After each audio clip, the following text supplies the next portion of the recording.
আমি ঘাটে বসে তোমাদের সাথে একটা জিনিস শেয়ার করতে চাই, মনের কথা যেটাকে বলে।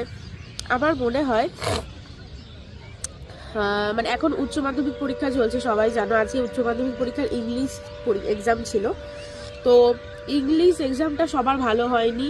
তো যে মানে একদম এক্সপিরিয়েন্সটা হচ্ছে আমার বোনের, ওরই পরীক্ষাটা খুব একটা ভালো হয়নি, কারণ অনেক কিছু নাকি ঘুরিয়ে প্রশ্ন এসেছে।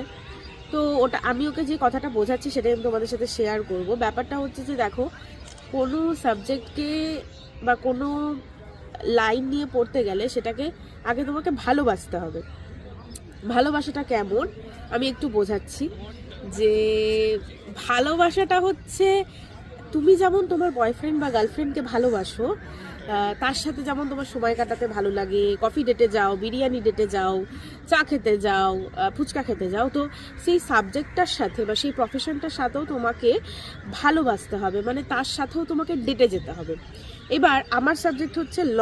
তো আমি সবার জন্য বলছি, যে ডাক্তারি পড়ছে তার ক্ষেত্রেও এটা প্রযোজ্য, যে ইঞ্জিনিয়ারিং নিয়ে পড়ছে তার ক্ষেত্রেও এটা প্রযোজ্য, বাট আমি আমার সাবজেক্টকে নিয়ে বলছি। সাপোজ আমি ল নিয়ে পড়ছি, তো এই লয়ের সাথে তো আমি ডেটে যেতে পারবো না, কারণ সেটা পসিবল নয়। আমি বই নিয়ে তো নিশ্চয়ই রাস্তায় বেরোবো না, কি করে যাব? তো ব্যাপারটা হচ্ছে যে এইখানে, মানে সাবজেক্টটাকে তোমাকে এখানে রাখতে হবে, এখানে নয়।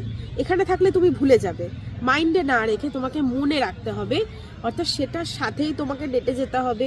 তুমি তোমার কাছের মানুষের সাথে যাও বা তোমার ফ্যামিলির সাথে ডেটে যাও, তাকে নিয়ে তোমাকে যেতে হবে, তার কথা তোমার সাথে আলোচনা করতে হবে।